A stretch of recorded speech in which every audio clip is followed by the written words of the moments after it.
اسی طرح میرے بھائی دینی مسائل کس سے پوچھے جائیں گے؟ علماء سے. میں جلدی سے بات کو سمیٹ کے ختم کروں تو قرآن ان ٹاپکس کو بہت زیادہ اٹھاتا ہے, بہت زیادہ اٹھاتا ہے, اس لیے کہ وہ صرف غیر مسلموں کا مسئلہ نہیں ہے, وہ میرے اور آپ کا بھی مسئلہ ہے. ہم کہتے ہیں کہ اللہ ہے, عملی زندگی میں ہم اللہ کو نہیں مانتے. ہم کہتے ہیں کہ ایک اللہ ہے, لیکن ذرا سا کوئی عامل ہمیں کسی اور چیز پہ ڈال دے نا تو ہم اس پہ لگ جاتے ہیں. زبان سے ہم کہتے ہیں آخرت کو مانتے ہیں, عمل سے لگتا ہے آخرت کو نہیں مانتے. تو دنیا کی اتنی ٹینشن لے رہا ہے, اس کا مطلب کیا ہے کہ وہ دنیا کو مسافر خانہ سمجھ ہی نہیں رہا. وہ سمجھ رہا ہے مرنے کے بعد میں زندگی کیا ہو جائے گی. مجھے ایک بات بتاؤ, ابو طلحہ انصاری رضی اللہ تعالیٰ عنہ کو نبی نے بتایا کہ لن تنالوا البر حتی تنفقوا مما تحبون. قرآن میں یہ آیت نازل ہوئی ہے کہ نیکی کی حقیقت کو اس وقت تک نہیں پہنچ سکتے جب تک محبوب چیز صدقہ نہ کرو. وہ لوگ سمجھتے تھے کہ جنت برحق ہے, ہم اللہ کو کچھ دیں گے تو اللہ آخرت میں بڑھا چڑھا کے دے گا. حضرت ابو طلحہ یہ آیت نازل ہونے کے بعد آئے, عرض کیا یا رسول اللہ, اللہ نے یہ فرمایا میرا پورا باغ صدقہ. یار کہ کسی میں جگر ہے آج, باغ سورس آف انکم تھا, سمجھ رہے ہو, پراپرٹی تھی. کیا تھی؟ پراپرٹی. صدقہ کرنا آسان کام نہیں ہوتا. وہ لوگ تو کر لیتے ہیں, خربوں کی جائیدادیں ہیں تو چلو ایک پلاٹ مدرسہ کے لیے 120 گز کا, وہ تو کر لیتے ہیں. جن کی پراپرٹی اتنی سی ہو وہ اتنا بڑا باغ آ کے صدقہ کر رہے ہوں. تو نبی نے کیا فرمایا؟ بخن بخن واہ واہ ذاک مال رابح. فرمایا تو بڑا قیمتی مال ہے. اور ہمارے نبی کا بھی آخرت پر ایمان تھا نا. ظاہر ہے آپ تو ایمان لوگوں کے دلوں میں ڈال رہے تھے. ہمارے نبی نے بھی ان کو حکم کیا دیا اپنے چچا زاد بھائیوں کو دے دو. آپ مجھے ایک بات بتاؤ, کوئی بندہ میرا مرید ہو, ابو طلحہ انصاری نبی کے لیے میدان میں گردن کٹانے کے لیے تیار تھے یا نہیں تھے؟ تو جو گردن کٹانے کے لیے تیار ہو وہ پیر و مرشد کو ہدیہ دینے پہ راضی نہیں ہوگا؟ یار مجھے ایک بات بتاؤ, میرا ایک مرید ہے, مجھے پتا ہے میں اس کو بولوں یہ رات ہے دن نہیں ہے, وہ مان لے گا, اتنی عقیدت ہے اس کے دل میں. میں اس کو بولوں یہ دن ہے رات نہیں ہے, یہ مان لے گا. میں اس کو بولوں جا وہاں گردن کٹا کے آ جائے, یہ کٹا دے گا. اس کو مجھ پر اتنا یقین ہے. آپ بتاؤ میں اگر اسے اپنے لیے کیش کرانا چاہوں مسئلہ نہیں, کتنی آسانی سے ہوگا کہ نہیں ہوگا؟ وہ ڈالر کی بریف کیس بھر کے لایا میرے پاس. مرید ایسا ہے کہ میں جو بولوں وہ ایمان لا چکے. صحابہ تو ایمان لا چکے تھے نا نبی پر. جس کو نبی کہہ دیا اس کا مطلب نبی نے اگر کہہ دیا نا دن نہیں ہے رات ہے, تو دن کو کیا ماننا پڑے گا؟ رات ماننا پڑے گا. اتنی عقیدت ان کے دلوں میں. اب بتاؤ میرے کسی مرید کے دل میں میری اتنی عقیدت ہو, اور میرے گھر بھی زیادہ ہوں اور کھانے کو روٹی بھی نہ ہو. ہمارے نبی کی 9 بیویاں تھیں اور گھر میں 40 دن فاقے, یہی تھا نا. فرض کرو میری کنڈیشن یہ ہو کہ میرے گھر میں 4 ہیں اور گھر میں فاقے چل رہے ہیں, کھانے کو دھیلے گا نہیں ہے میرے پاس. میرے پاس ایک میرا مرید آتا ہے جو میرے کہنے سے دن کو رات اور رات کو دن کہہ دیتا ہے. میں اس کو بولوں جا ٹرک کے نیچے آ جا, مار لے اپنے آپ کو, قتل کر دے, وہ اس کے لیے بھی تیار ہے. میں اس کو بولوں جا فلاں جگہ جا کے گردن کاٹ دے, وہ اس کے لیے تیار ہے. اب وہ ڈالر کی پوری بریف کیس بھر کے لایا اور کہنے لگا اللہ نے کہا ہے کہ اللہ چاہتا ہے کہ بہترین مال اللہ کی راہ میں نکالو, تو آپ بتائیں میں کیا کروں, آپ کی خدمت میں, آپ کے حوالے, آپ جو کہیں گے وہ ہوگا. میرے دل میں ذرا سی بھی لالچ ہوگی نا, اور مجھے اپنی باتوں پہ خود اگر مجھے یقین نہیں ہوگا, میں جنت کے فضائل صبح شام سنا رہا ہوں گا, لیکن میرے دل میں ذرا سا چور ہوگا, پتہ نہیں یار ہے بھی کہ نہیں ہے. یار میں ان کو بتا تو رہا ہوں کہ جنت بہت زبردست چیز ہے, ایسا نہ ہو کہ ذرا سا بھی چور ہوگا نا میرے دل میں, میں کہوں گا یار پیسے کمانے کا اس سے بہتر آپشن مجھے اب دوبارہ نہیں. میں کہوں گا بھائی مجھے دے دو, کیونکہ شیخ و مرشد کو پیسے دینے سے اللہ بہت خوش ہوتا ہے.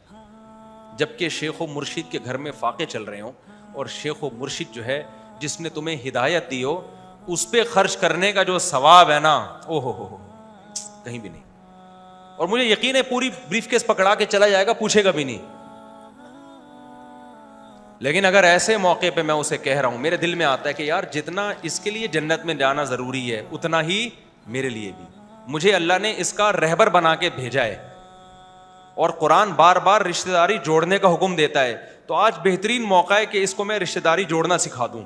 تو میں کہوں گا اپنے چچزاد بھائیوں کو دے دو جا کے, تاکہ تمہیں پتہ چلے اسلام میں رشتوں کی کتنی ویلیو ہے. خدا کی قسم, محمد صلی اللہ علیہ وسلم نے جو 23 سال میں انقلاب دنیا میں لے کر آئے ہیں نا, یہ سیرت تھی نبی کی, جس کو دیکھ کے صحابہ کرام نے ایسی آگ بھری ہے, ان کو یقین آ گیا کہ واقعی جنت برحق ہے.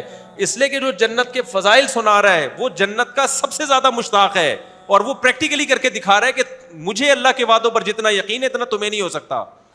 آج جو لیڈر ہے نا, لیڈر جو پیر و مرشد بنا بیٹھا ہوتا ہے, مریدوں کو پتا ہوتا ہے سب سے زیادہ دنیا کی محبت اسی کمبخت کے دل میں ہے. ہمارے ٹکڑوں پہ تو چل رہا ہے یہ سارا, تبھی ہر بیان میں مرید پیر پہ خرچ کرنے کے فضائل آ رہے ہوتے ہیں.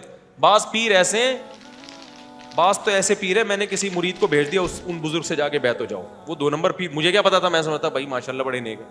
وہ کہتے ہیں یار یہ تو اپنے پہ خرچ کرنے کے فضائل سنا رہے ہیں, پیر بندہ میرے گھر میں بھیجتے ہیں کہ یار کو پیسے نہیں بھیجے تم نے, پیر صاحب کو ہدیہ دیا کرو, اس کا بہت کیا ملتا ہے, ثواب ملتا ہے. میں نے کہا عجیب و غریب قسم کا پیر آیا یار.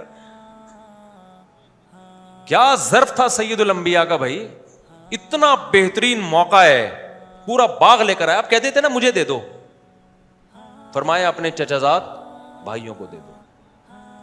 یہ چیزیں صحابہ اپنی, خدا کی قسم یہ ہے ہماری پیغمبر کی سیرت کا اصل پہلو, یہ اصل پہلو ہے, یہ ہے آپ کی نبوت کے اصل دلائل, آپ کی بے داغ سیرت بنتی ہے, یہ ہے بے داغ سیرت.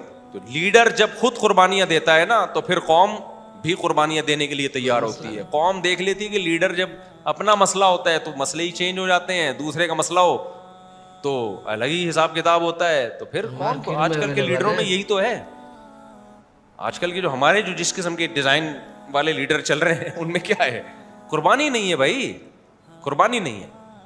تو کیسا نبی صلی اللہ علیہ وسلم کا آخرت پر ایمان. غزوہ احد میں جب صحابہ کے قدم اکھڑے ہیں, کیسا حملہ ہوا ہوگا نا کہ صحابہ کے قدم اکھڑ گئے, لیڈر کے قدم نہیں اکھڑے, اور آپ کے دانتوں پہ پتھر آ کے لگ رہے ہیں, دانت مبارک آپ کے ٹوٹ گئے. تو صحابہ یہ دیکھ رہے تھے کہ بھائی جو یہ جنت کی باتیں کر رہے ہیں نا, اگر ان کا مقصد دنیا ہوتا, معاذ اللہ جھوٹ بولا ہوتا انہوں نے, تو آج یہ میدان میں اکیلے نہ ڈٹتے. کیونکہ دنیا کے لیے سب کچھ کر رہے ہیں نا, تو پھر دنیا ہی جب جا رہی ہے بھائی, قتل ہی ہو رہے ہیں, تو پھر کیا فائدہ. اور یہی حکمت تھی ہمارے نبی صلی اللہ علیہ وسلم نے غربت کو اختیار کیا. اگر آپ دولت کو اختیار کر لیتے, وہ بھی جائز تھا, سلیمان علیہ السلام کے پاس دولت نہیں تھی کیا, ہمارے نبی نے غربت کو اس لیے اختیار کیا کہ آپ آخری نبی ہیں. آخری نبی نے اپنی طرف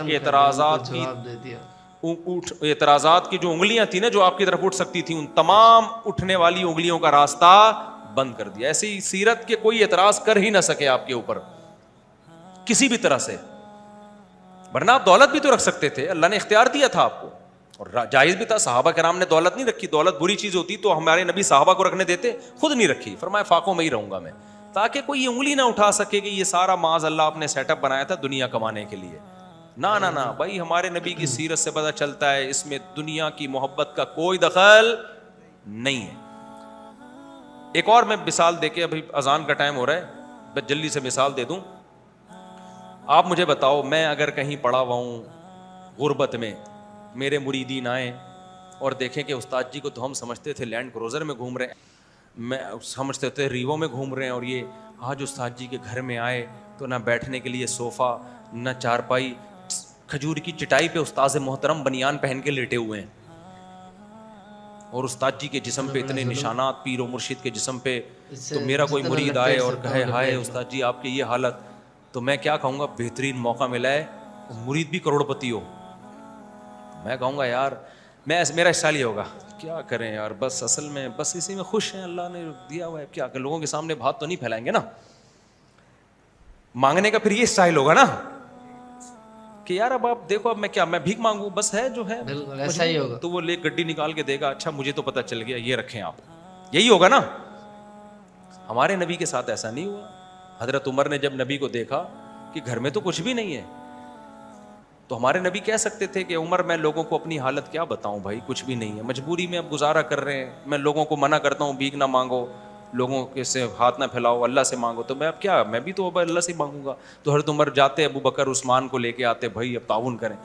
نبی نے کیا فرمایا, فرمایا عمر میں تو تجھے بڑا عقل مند سمجھتا تھا, ہے بھائی, تو میری حالت پہ ترس کھا رہا ہے؟ کیا تجھے پتہ نہیں ہے دنیا مسافر خانہ ہے؟ یعنی اب تک میری تربیت سے اتنا بھی تو متاثر نہیں ہوئے ہیں بھائی. ایک بات کب سے سمجھا رہا ہوں, مسافر خانہ ہے, مر کے یہاں سے جانا ہے, تو عمر تجھ میں تو مجھے پہ ترس کیوں آ رہا ہے؟ آخرت ہے بھائی ہمارے لیے. اگر یہ سوچ کے ترس کھاتا ہے کہ کتنی آزمائشیں نبی پر آئیں گی, سمجھ میں آتا ہے بھائی. اس پہ کہ میرے پاس پیسہ نہیں ہے, اس پہ تم مجھ پہ ترس کھا رہے ہو.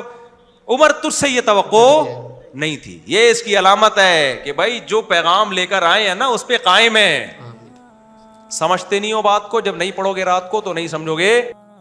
اللہ تعالیٰ عمل کی تو دوستو آپ نے یہ ویڈیو دیکھی تو مفتی طارق مسعود صاحب نے جو بڑے اچھے انداز سے سمجھایا کہ جو ٹینشن نہیں لینی چاہیے کسی بھی معاملے میں, اور جو ہے وہ اس دنیا کو اگر ہم یہ یقین رکھتے ہیں کہ یہ دنیا فانی ہے, ہم نے مرنا ہے اور سب کچھ یہاں پہ چھوڑ کے جانا ہے, ٹھیک ہے, تو پھر جب چھوڑ کے ہی جانا ہے تو اس کا سب سے بہتر طریقہ تو یہی ہے کہ اللہ کی راہ میں خرچ کر دیں, غریب لوگوں کی, رشتہ داروں کی مدد کریں.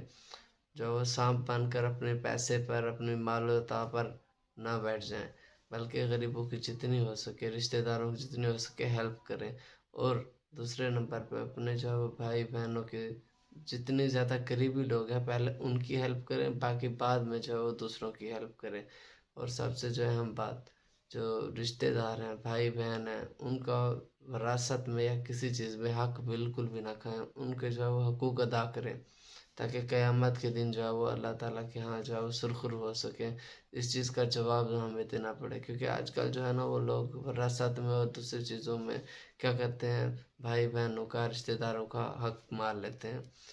کتنے دن ہم یہاں پہ رہیں گے, کتنا ہم کھا لیں گے, ایک دن ہم نے یہاں سے چلے جانا ہے. اس کے بعد ہمارا جتنا بھی جو کچھ بھی ہے وہ سب یہیں رہ جائے گا, رشتہ داروں کے حوالے ہو جائے گا. اور اگلی نسل میں ہمیں سب لوگ بھول جائیں گے. 40 سال بعد, 50 سال بعد, 100 سال بعد ہمیں لوگ بھول جائیں گے. تو اس کے بعد ہمارا معلوم ہوتا, ہماری دولت, ہمارا سب کچھ کن لوگ کے پاس ہوگا, جنہیں ہم ایسے سمجھ لیں کہ ہم جانتے ہی نہیں ہوں گے. ہماری اولاد کی اولاد کو کیا ہم جانتے ہوں گے؟